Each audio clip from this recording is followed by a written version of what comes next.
తెలియజేస్తున్నాను. ఇప్పటివరకు చక్కని వర్షం నడిపించి ప్రదర్శించడం తెలియజేస్తున్నానండి. దేవుడు జనవరి నెల ఆఖరి ఆదివారం ఈ దిన వరకు మనందరినీ సజీవ లెక్కలు వచ్చి చక్కని ఆరోగ్యం ఇచ్చిన విధానం బట్టి స్తోత్రాలు తెలియజేద్దాం. ఒకసారి అందరం కూడా స్తోత్రం స్తోత్రం స్తోత్రం స్తోత్రం. ఎపిఫానియా తరువాత 4వ ఆదివారము ఈ దినంకే ఏర్పరచబడిన పత్రికా పాఠం చెప్తాను. దయచేసి నోట్ చేసుకోండి. మొదటి పాఠంగా యెషయా గ్రంథము 43వ అధ్యాయము 1 నుంచి 3 వరకు అండి.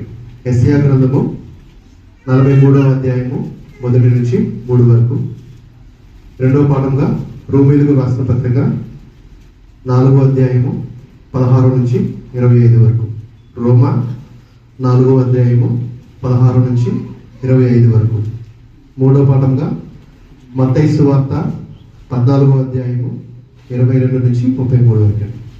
మత్తయి సువార్త 14వ అధ్యాయము 22 నుంచి 33 వరకు. అపొస్తలుల విశ్వాస ప్రమాణం చెప్తాను. దయచేసి నాతో పాటు కూడా ప్రతి ఒక్కరు బిగ్గరగా చెప్తామండి, మనస్ఫూర్తిగా చెప్తాము.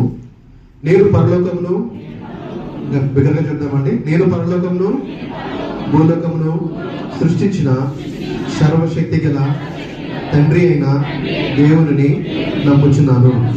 ఆయన జనితైక కుమారుడును మన ప్రభువునైన యేసుక్రీస్తును నమ్ముచున్నాను.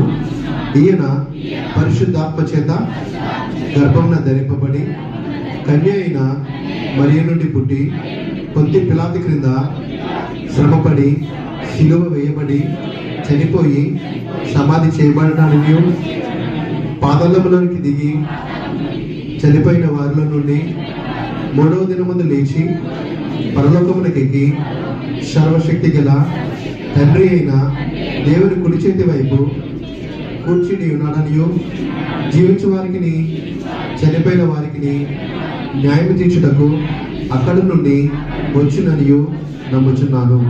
నేను పరిశుద్ధాత్మని నమ్ముచున్నాను.